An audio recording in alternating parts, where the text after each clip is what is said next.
Hello there. Welcome. My name is Shauna McGrath. I'm an astrologer, and in this video, I am excited to talk to you about your rising sign. So, what your rising sign means, what it says about you, and how it can help you understand yourself better and understand your life better.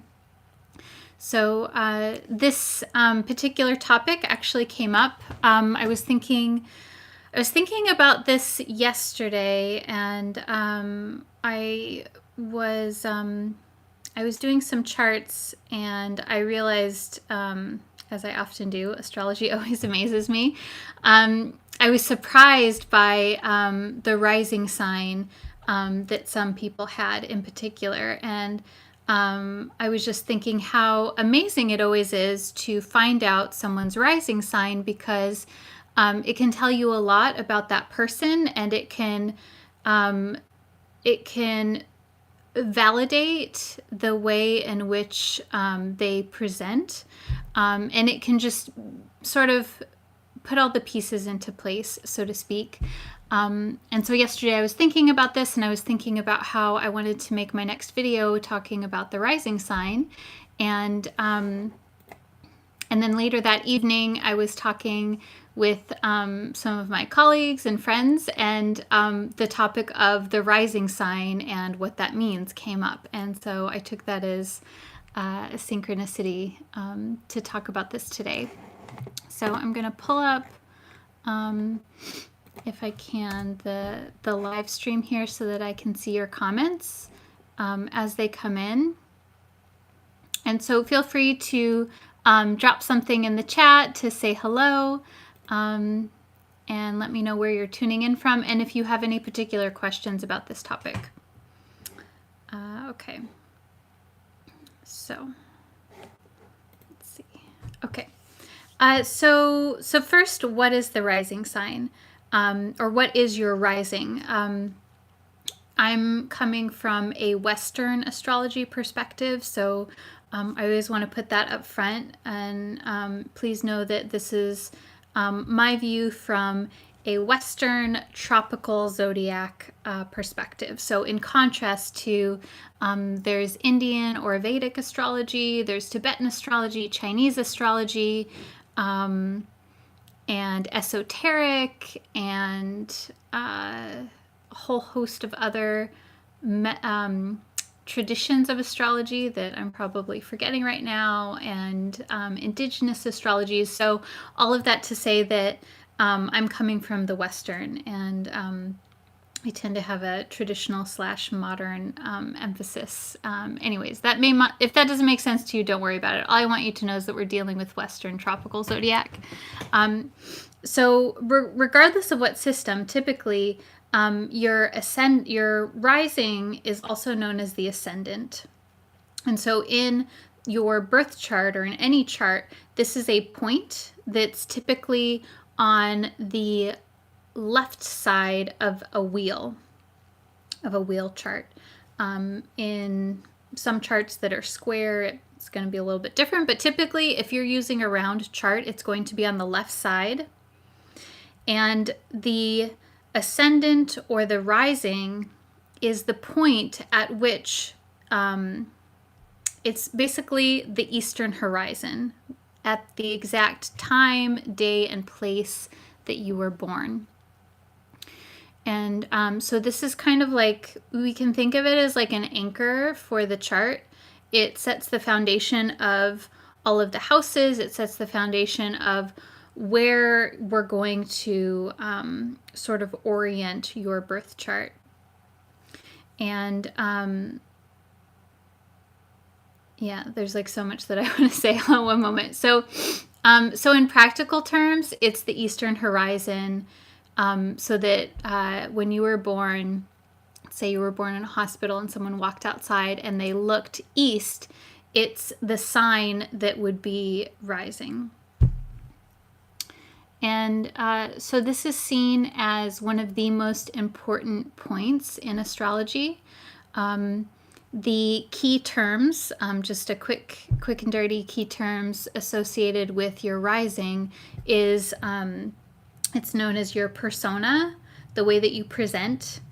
So the persona that you consciously and unconsciously decide to present to the world. Now, that doesn't mean that all of your other planetary placements and houses and planetary strengths are not present. Depending on what you have in the whole rest of your chart, that will come through. And it's sort of like, we can think of it as your whole chart is sort of filtered through your rising sign. Now, again, that doesn't mean that all rising signs are going to present the same way. There's going to be similar themes. But it's kind of like, you can think of it as like this mesh filter. The rising sign tells us about, how you present, whether you want to or not. This is typically how people see you. So if you are Virgo rising, people will tend to see you in a Virgo type of way. The qualities of Virgo, for example, are very analytical and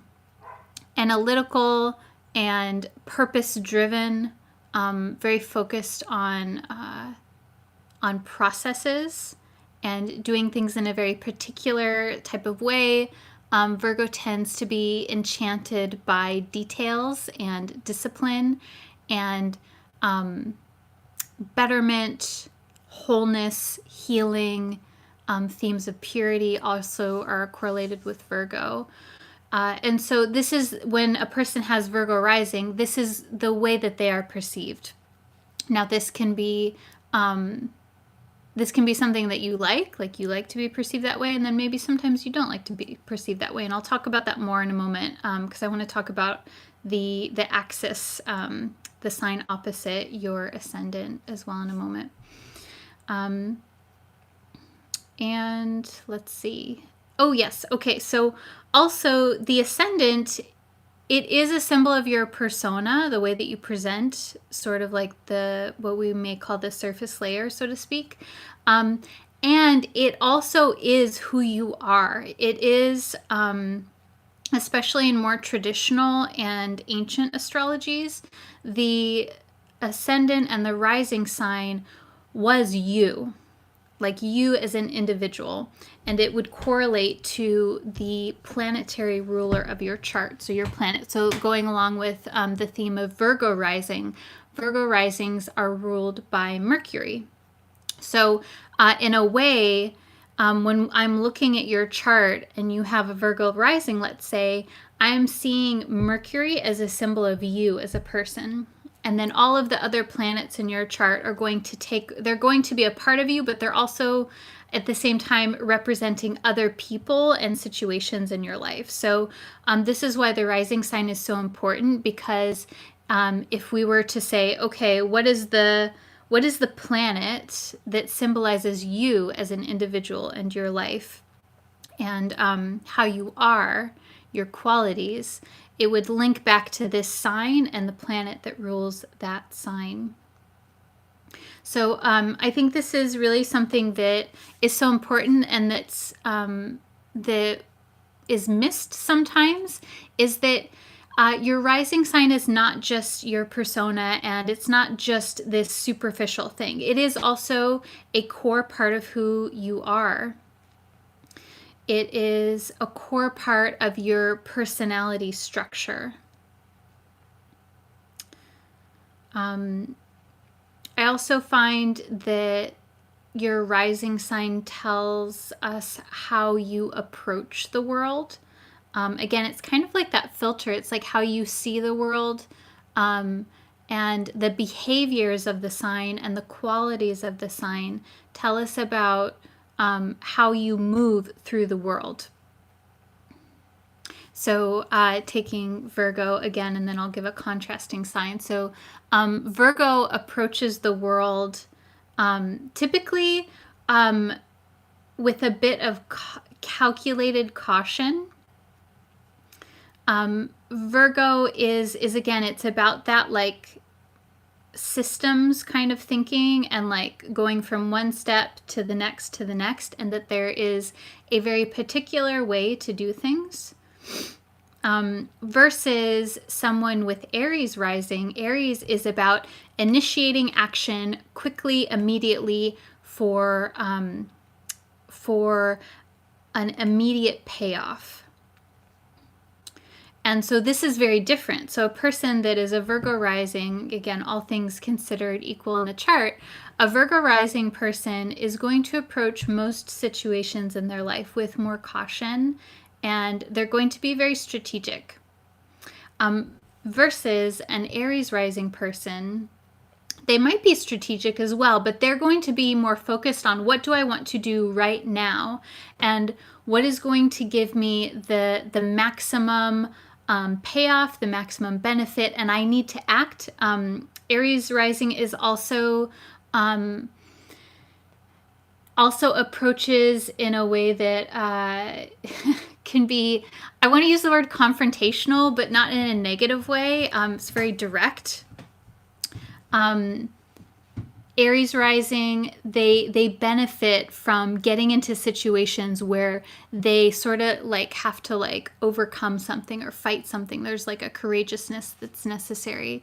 And so again, these are different ways of approaching the world, and all of the other planets and placements in the chart are going to color how that happens. So a person with Aries rising and let's say a Cancer moon, they're going to be, a bit more subdued or softer.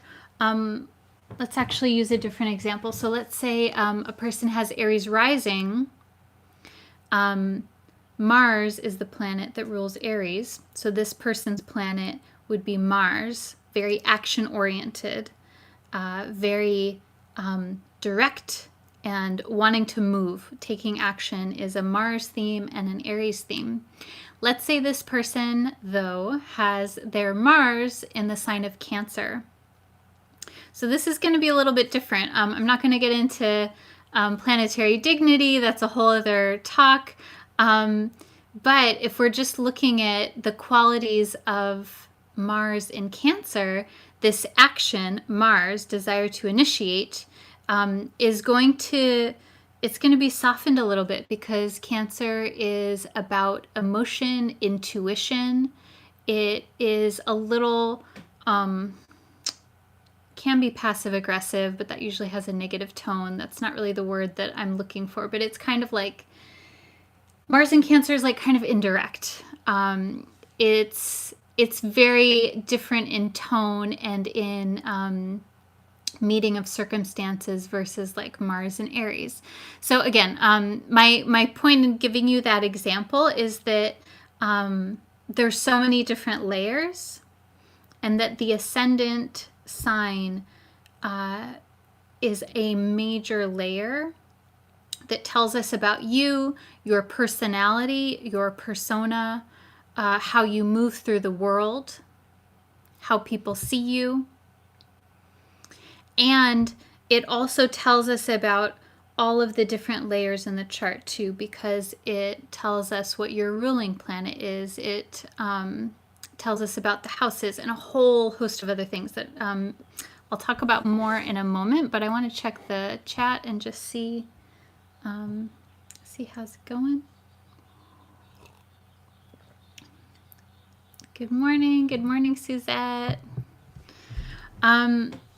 Okay, so what questions do you have about this, or how does this land with you? How does this resonate with you? Does it make sense? I always love hearing what comes up for you when we talk about this. Yeah.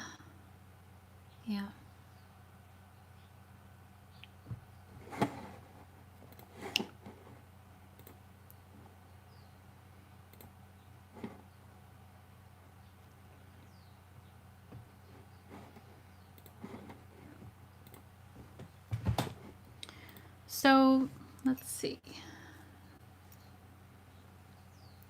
I want to talk about the seventh house and the sign opposite your ascendant sign, because I've noticed that this sort of comes in when we're talking about topics around the ascendant. So ascendant always marks your first house. The house, the first house is a symbol of you, like all of the themes of the ascendant that we just talked about. You, your personality, you as an individual, how you present. The first house also symbolizes your physical body, your physical vitality. It can talk about your health, and when I'm looking at that, and like health and temperament, like physical temperament, I also look at the ruler of the chart as well, and where that's placed and aspects to it and all of that good stuff. So the ascendant or the rising sign always marks the first house, or is in the first house. I use whole sign houses, so it's going to be in that first house. And there are 12 houses. 12 houses, 12 zodiac signs. And they are going to go around the circular chart in a counterclockwise fashion. So we're starting at the left. I don't know if this video is mirrored or not, but we're starting on the left with the first house, and then it goes second, third, fourth, fifth, sixth, seventh on the opposite side. So the seventh house is always going to be opposite your rising sign. So in the example of Virgo, the sign opposite of Virgo is Pisces. So this I always look at too, because when we're talking about from a depth psychological perspective, when we're looking at astrology and we're thinking about your rising as you and how you identify and how you present, there's always this connection to the opposite. And this is a very psychological idea, like connecting to the opposite. In depth psychotherapy, there's this idea of the tension of opposites. Excuse me. And in depth psychology, it's very beneficial for us to hold this tension, to acknowledge both, to acknowledge all sides of ourselves, especially when it feels like there's a polarity, when it feels like I am this or I am not this, or I'm definitely this way and I'm definitely not that way. It can be very beneficial for us to acknowledge the full spectrum of the way that we are, and to acknowledge the way that we are that is the opposite of the way that we like to be. I always love this quote by Marion Woodman that is something along the lines of, I try, it's, oh no, this is, what is it? It's always easier to try to be better than I am than to be who I am. And so I think this quote, I love that because it really speaks to, it's so much easier to try to be different than we are than to actually be what we are. And when I'm talking about this, I'm saying like our emotions, like how we're feeling and how we identify. So our rising sign is how we identify typically. And then the sign opposite that, the sign that is marked at the seventh house, this is usually the seventh house sign is usually a symbol of the kinds of people that we are attracted to, the kinds of people that we attract into our lives. And it usually tells us about qualities of the psychological shadow. It tells us about, and when I say shadow, qualities that are in the shadow are qualities that we have, but that we, for whatever reason, are not aware of or have unconsciously denied because we feel uncomfortable with them. So I'll give you an example. With the Virgo rising, so Virgo rising person, like we talked about, is very like put together, very calculated, sometimes analytical, very intentional, purposeful. Virgo is ruled by Mercury. So it has also this kind of like, Mercury is about the mind and logic and thought process. It's very like quick. So the sign opposite Virgo is Pisces. So Pisces, what do you think of when you think of Pisces? When I'm looking at a chart and I see Pisces, I'm thinking highly intuitive, very like there's this ethereal kind of vibe. There's more of a focus on being versus doing. Pisces is about your state of consciousness. Pisces is about creativity and being in the flow and losing yourself in something, losing yourself in music or food or dancing or playing or substances or a relationship, all of these things. It's about, Pisces is about negotiating your, how do I want to say this? It's about kind of like negotiating your relationship to ego and identity. So it's very like, Pisces is a water sign. It's a mutable sign. So it's like the most fluid, the most changeable, the most chameleon-like, the most, I would also say like spontaneous. And so, so this is very different from Virgo, right? Virgo is more like, there's a predictable nature to Virgo. Whereas Pisces is kind of like go with the flow. And so a person who has Virgo rising, they may identify as having things together, having their life together, being very purposeful. And they may have a lot of people in their life that are more Piscean in nature, because Pisces rules the 7th house. 7th house is a symbol of your one-on-one relationships and partnerships, romantic, platonic, business partners even. It's a sign of the other, so to speak.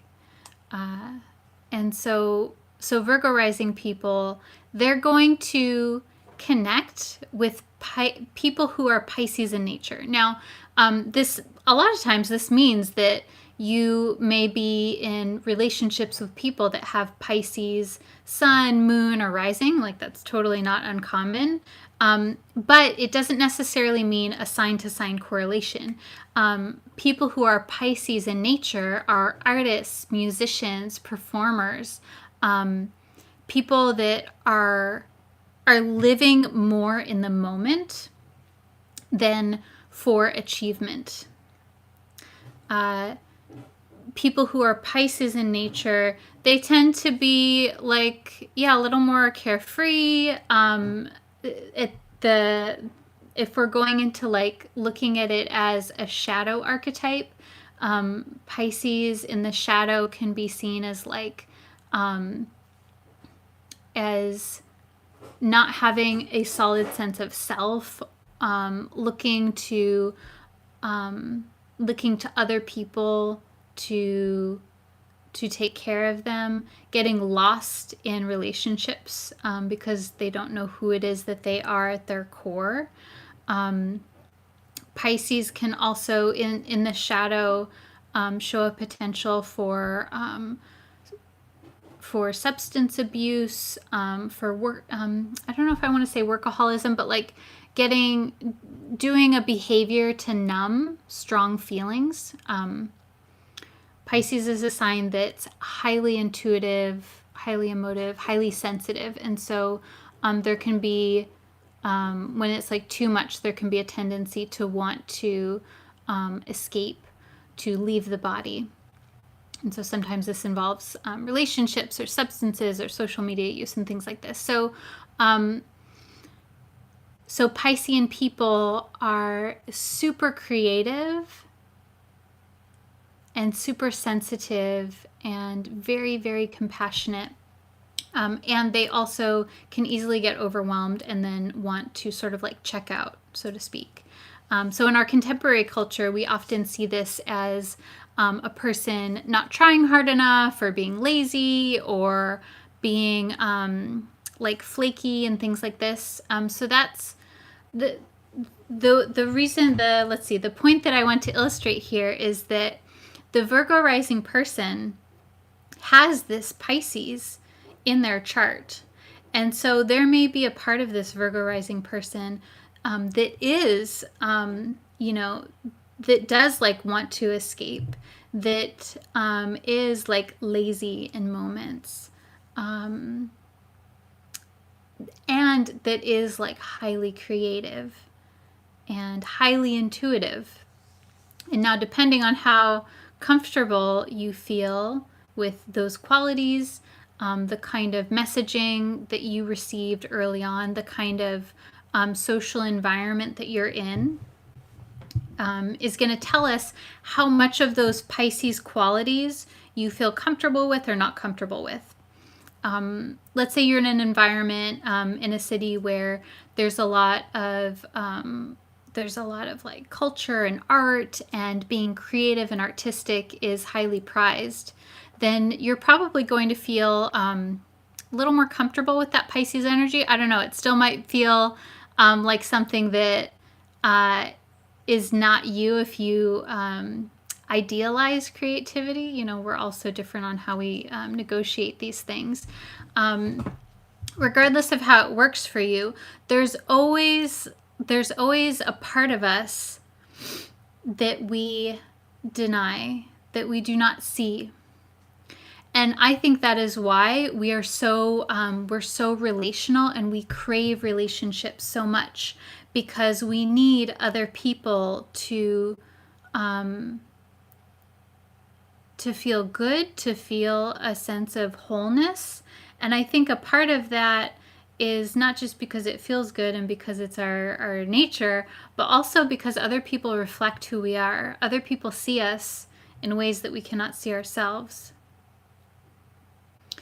And so these people that are connected to the qualities of your seventh house, the sign opposite your rising, these people are showing you other ways of being, and they're like a mirror for you.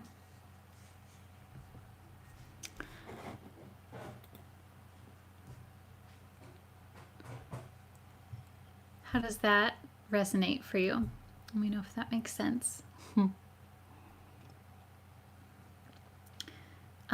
So Suzette has a question. I think we'll answer this, and then maybe I think I might feel complete after that. So Suzette says, so when you are looking for the ruling planet, how does the house placement come into play?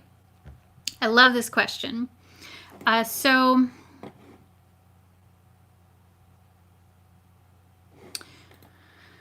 I have a few different thoughts about this. Okay, so astrology is like a super thick layer cake. It's like kind of like an unending layer cake. Like there's like you're like layer and then layer and then layer and layer, la la la la la. So I say that because when we're looking at the ruling planet, so if you remember, we look at the rising sign. The rising sign itself tells us a lot about who you are.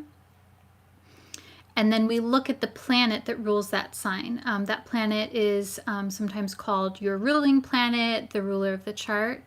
And so Suzette's question is, wherever that ruling planet is, like what house it's in, how does that come into play? And so I'll answer that, but I'll also say there's so many other things that we look at with the ruling planet. We look at the house that it is in.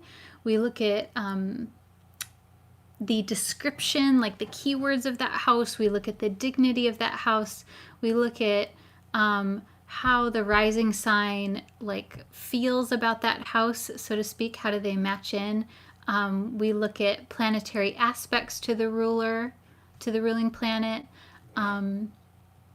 We look at the sign that the ruling planet is in as a description, but also as a dignity. So, like, for example, Mars in Cancer is what's called in fall. And so this is typically like a challenging place for Mars to be. And so typically people that have Mars in Cancer, they tend to have to put in a lot of effort to do Mars types things in a way that society deems as normal, and or they may find a unique way of doing Mars kinds of things. Side note, planets in detriment or fall is not bad.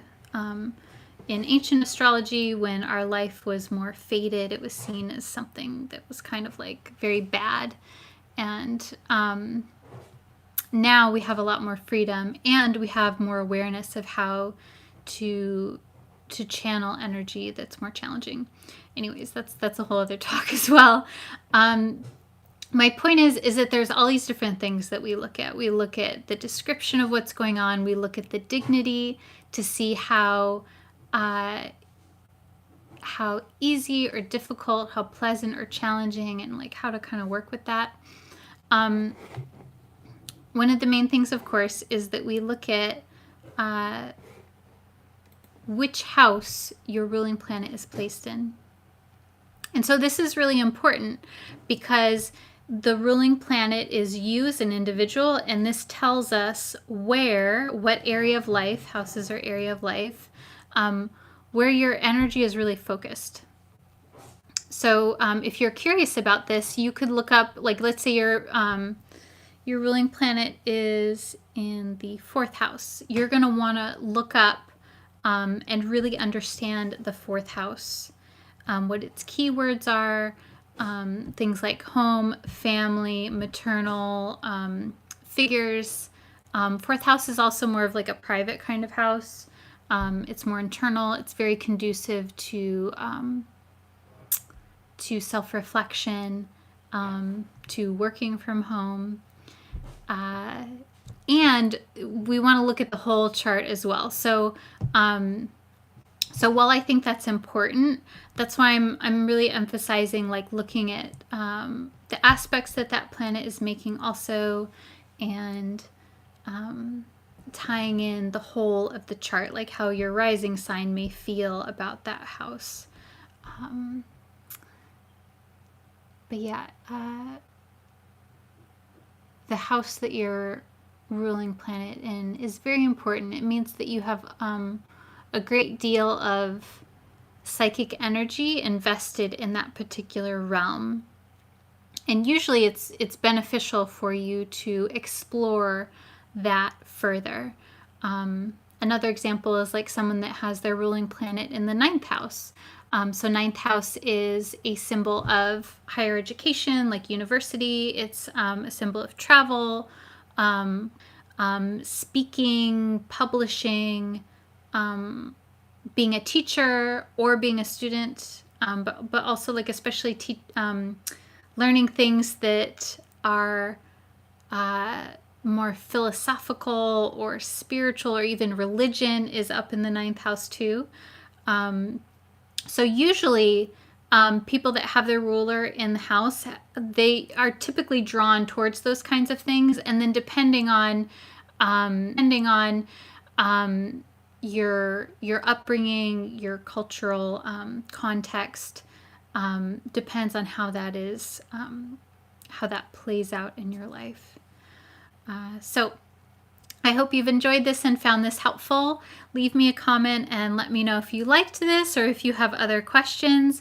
And also remember that I am a practicing astrologer, so I offer astrology readings and consultations. If you want to find out more, you can find that on my website, Shauna McGrath at shaunamcgrath.com. Yeah. All right. I'm wishing you a wonderful day, and I'll see you later.